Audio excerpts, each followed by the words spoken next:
नमस्कार दोस्तों, स्वागत है आपका धर्मेंद्र यादव क्लासेस में। मैं हूं आपका दोस्त रवि और आप मेरे साथ पढ़ रहे हैं daily current affairs with static GK, जो बने हैं कल रात की सुर्खियों से। तो पेन पेपर आप हाथ में ले लीजिए और पढ़ना शुरू कीजिए। चलते हैं आज के पहले मोटिवेशन क्यूट की तरफ। देखिए, विद्यार्थी जीवन में छोटी से छोटी आदतें हमारे जीवन में बड़ा बदलाव फर्क पैदा कर देती है।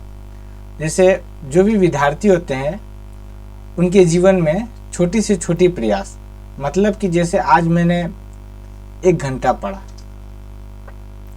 फिर उसे कल मैं 1.5 घंटा पढ़ूंगा, फिर 2 घंटा पढ़ूंगा। ऐसे करके जब हम स्टेप लेते हैं धीरे धीरे, तो हमें एहसास होने लगता है कि पढ़ाई हमारी अच्छी हो रही है और इससे हमें सफलता भी मिलेगी। तो विद्यार्थी जीवन में छोटे छोटे प्रयास करके ही हम अपनी सफलताओं की तरफ पहुंच सकते हैं। चलते हैं आज के पहले क्वेश्चन की तरफ। देखिए, पहला क्वेश्चन है, रक्षा सचिव यानी डिफेंस सेक्रेटरी ने BRO बॉर्डर रोड ऑर्गेनाइजेशन वार्षिक मुख्य अभियंता यानी इंजीनियर सम्मेलन का उद्घाटन किया। तो पहले हम तो ये समझ लेते हैं कि BRO क्या है। ये BRO जो है वो बॉर्डर रोड ऑर्गेनाइजेशन है। इसकी स्थापना 7 मई 1960 को की गई थी। BRO का मुख्य उद्देश्य क्या होता है? BRO का मुख्य उद्देश्य होता है भारत के सेनाओं के लिए इंफ्रास्ट्रक्चर यानी सड़कों का निर्माण करना, और यह ज़्यादातर उत्तरी और पूर्वोत्तर क्षेत्र जहाँ पे सेना के लिए इंफ्रास्ट्रक्चर की कमी है, वहाँ पे सेनाओं के लिए रोड बनाना, वहाँ तक सेनाओं के जितने भी युद्ध के सामान है, जैसे मान लीजिए टैंक, ये सारे चीज़ कैसे वहाँ तक पहुँचेगी, इसके लिए सुविधा मुहैया करना। अब चलते हैं, देखते हैं कि जो रक्षा जो सचिव है उनका नाम है डॉक्टर अजय कुमार। उन्होंने ये सम्मेलन दिल्ली में रखा। तो बॉर्डर रोड ऑर्गेनाइजेशन जो है, इसका हेडक्वार्टर जो है ये दिल्ली में है। ठीक है, अब चलते हैं इसके। देखिए, ये आपको मैंने फोटो दिखाया, इस फोटो में मीटिंग चल रही है, उसी मीटिंग का ये फोटो है। चलते हैं नेक्स्ट क्वेश्चन की तरफ। देखिए, ऑयल इंडिया असम में लगाएगी हरित हाइड्रोजन संयंत्र। मतलब जो ऑयल इंडिया प्राइवेट जो है उत्पन्न हुई, देखिए ऑयल इंडिया जो प्राइवेट से उत्पन्न हुई ऑयल इंडिया लिमिटेड, जिसमें बर्मा और भारत सरकार की बराबरी की भागीदारी है। 1983 में कंपनी भारत सरकार का एक सार्वजनिक क्षेत्र का उपक्रम बन गई। कंपनी के पास 1889 में डिबगोई तेल क्षेत्र की खोज के बाद से तेल और गैस के उत्पादन के क्षेत्र में 100 साल से अधिक का अनुभव संचित है। देखिए, जो डिगबोई है तेल क्षेत्र, ये असम में है। भारत का सबसे ज्यादा तेल यहीं पाया जाता है। तो चलते हैं नेक्स्ट क्वेश्चन की तरफ। अब आप इस चीज को थोड़ा पढ़ लीजिएगा। ऑयल इंडिया लिमिटेड भारत का दूसरा सबसे बड़ा राज्य के स्वामित्व वाला तेल खोजकर्ता असम में अपने जोरहाट तेल क्षेत्र में हरित हाइड्रोजन के निर्माण के लिए एक संयंत्र स्थापित कर रहा है। चलते हैं नेक्स्ट क्वेश्चन की तरफ। पारस रक्षा ने सीमा निगरानी प्रौद्योगिकी के लिए DRDO अनुबंध प्राप्त किया। ठीक है, तो DRDO का आपको पिक्चर दिखा रहे हैं, defence research and development organisation. DRDO Bharat सरकार के रक्षा मंत्रालय का ही एक R&D विंग है, मतलब रिसर्च एंड डेवलपमेंट करता है। सेना के लिए आधुनिकीकरण का कार्य करता है। सेनाओं के लिए हथियार और उनकी सुख सुविधा का ध्यान रखता है, जैसे उन्हें आधुनिकीकरण करना, मिसाइल्स बनाना, और भी टेक्नोलॉजी रेडार बनाना, ये सारे चीज़ों में DRDO उनकी हेल्प करता है। तो चलते हैं आगे की तरफ। 7 बार राज्यसभा सांसद रहे महेंद्र प्रसाद का निधन। देखिए, महेंद्र प्रसाद जिनका हाल ही में निधन हो गया, वो किस फील्ड से जुड़ी थे, ऐसा क्वेश्चन आ सकता है। तो उसमें आप बोलेंगे ये पॉलिटिकल पर्सन है। तो ये 7 बार रह चुके हैं। जनता दल के ये राज्यसभा सांसद थे ये भी आप ध्यान रखिएगा। चलिए इनकी तस्वीर आप देख लीजिए, ये है महेंद्र प्रसाद जी। चलते हैं नेक्स्ट क्वेश्चन की तरफ।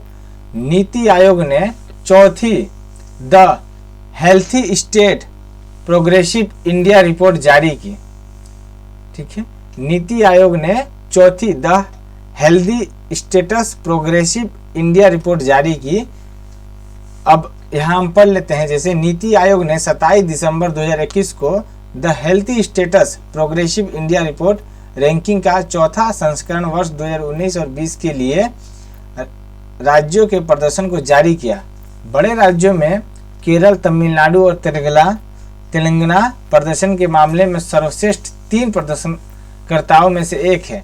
जैसे प्रोग्रेसिव इंडिया रिपोर्ट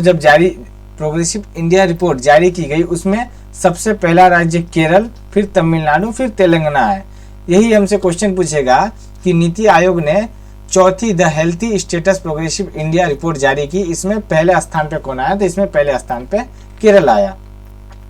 चलते हैं अब नेक्स्ट क्वेश्चन की तरफ, देखते हैं। एमी विजेता निर्देशक जीन मार्कल वैली का निधन हो गया। तो ये एक इंफॉर्मेटिव नॉलेज था। अगर आपको बोले कि जीन मार्क वैली जिनका हाल ही में निधन हो गया, वो किस क्षेत्र से जुड़ी थे? तो वो फिल्म जगत से, कनेडियन फिल्म करता है, वो फिल्म जगत से जुड़ी थे। चलते हैं नेक्स्ट क्वेश्चन की तरफ। उत्तर प्रदेश ने 11वीं हॉकी इंडिया जूनियर राष्ट्रीय चैंपियनशिप जीती। उत्तर प्रदेश ने 11वीं हॉकी इंडिया जूनियर राष्ट्रीय चैंपियनशिप जीती। इस क्वेश्चन को आप समझिएगा, जूनियर हॉकी जीती है उत्तर प्रदेश ने 3-1 से। किसे हराया? तो चंडीगढ़ को हराया। हॉकी एसोसिएशन ऑफ ओडिशा, देखिएगा उड़ीसा में सबसे बड़ा हॉकी स्टेडियम भी बना है, ये भी आप ध्यान रखिएगा। चलते हैं नेक्स्ट क्वेश्चन की तरफ। पीएम नरेंद्र मोदी ने मंडी में पनबिजली परियोजना की शुरुआत की। प्रधानमंत्री नरेंद्र मोदी ने 27 दिसंबर 2021 को 11,000 करोड़ रुपए की परियोजना का उद्घाटन और शिलान्यास किया। इसमें मंडी में धौला सिद्ध जल विद्युत और रेणुकाजी बांध परियोजना शामिल थी।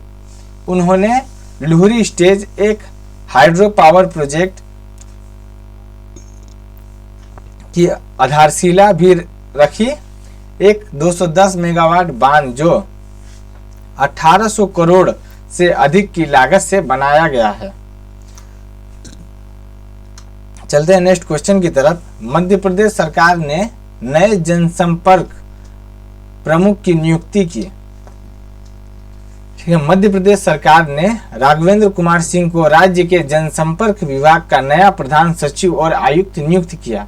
वह 1997 बैच के IAS अधिकारी हैं। उन्हें राज्य सरकार के संचार मंच मध्य प्रदेश मध्यम का प्रबंधक निदेशक भी बनाया गया है। वह शिवशेखर शुक्ला की जगह लेंगे। तो मध्य प्रदेश सरकार ने जनसंपर्क प्रमुख की नियुक्ति की। वो कौन है? तो वो राघवेंद्र कुमार सिंह जी हैं। चलते हैं, जैसा मैंने आपको कहा था कि मैं करंट अफेयर्स के साथ साथ कुछ स्टैटिक जीके भी लेके आऊँगा, जो आपके रेलवे ग्रुप डी और भी SSC CHSL ये सारे एग्जाम्स के लिए बहुत इंपॉर्टेंट होंगे। चलते हैं स्टैटिक जीके की तरफ। देखिएगा, कलिंगा इंस्टीट्यूट, जो कलिंगा इंस्टीट्यूट है वो कहाँ पे स्थापित है? तो भुवनेश्वर में स्थापित है। इसकी स्थापना 1992 में की गई थी। कलिंगा कप किस खेल से जुड़ी थे या किस खेल में दिया जाता है? तो ये फुटबॉल में दिया जाता है।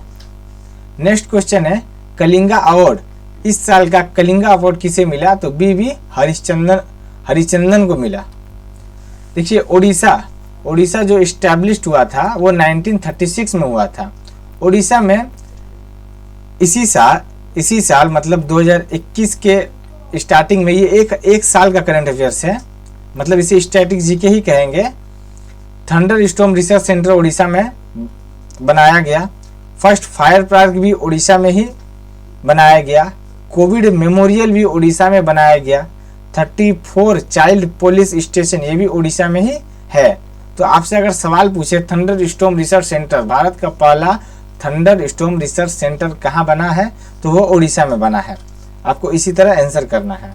चलते हैं नेक्स्ट स्टैटिक जीके की तरफ। देखिए आरबीआई फैक्ट्स, मतलब आरबीआई से रिलेटेड कुछ हम स्टैटिक जीके पढ़ेंगे। जैसे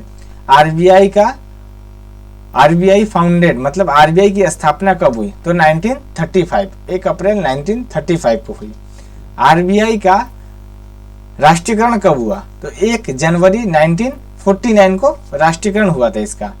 आरबीआई का फर्स्ट गवर्नर, देखिए गवर्नर क्या है, ये इंडिपेंडेंट, मतलब जब भारत आजाद नहीं हुआ था उससे पहले का ये गवर्नर है, सर ऑसबोर्न स्मिथ। लेकिन आरबीआई का फर्स्ट इंडियन गवर्नर, मतलब देश आजाद होने के बाद पहला गवर्नर कौन बना, तो सीडी देशमुख जी बने।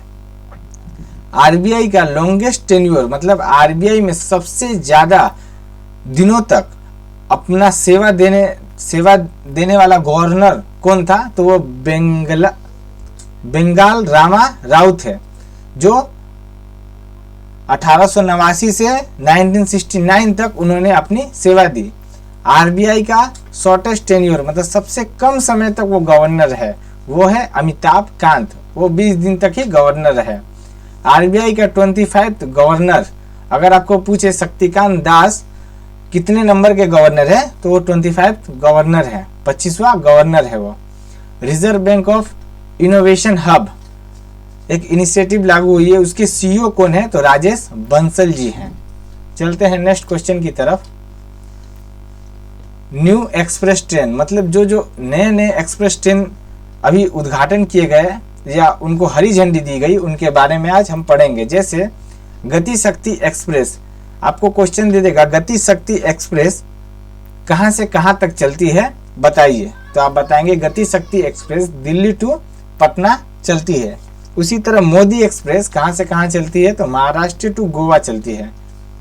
गतिमान एक्सप्रेस कहां से कहां चलती है, तो दिल्ली टू झांसी चलती है। वंदे भारत एक्सप्रेस कहां से कहां तक चलती है, तो ये दिल्ली टू वाराणसी चलती है। फर्स्ट प्राइवेट तेजस एक्सप्रेस तो दिल्ली टू लखनऊ चलती है।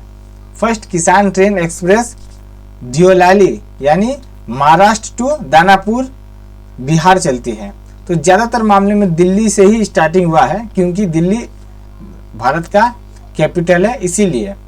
तो आज के लिए इतना ही, मिलते हैं नेक्स्ट वीडियो में, तब तक के लिए जय हिंद जय भारत। और हाँ, आपको अगर इस पूरे कंटेंट का पीडीएफ चाहिए तो मेरे टेलीग्राम लिंक डिस्क्रिप्शन में दे दूंगा, उसको आप ज्वाइन कर लीजिए, जिससे आपको पीडीएफ आपको मिल पाए। तब तक के लिए जय हिंद जय भारत, मिलते हैं नेक्स्ट वीडियो में।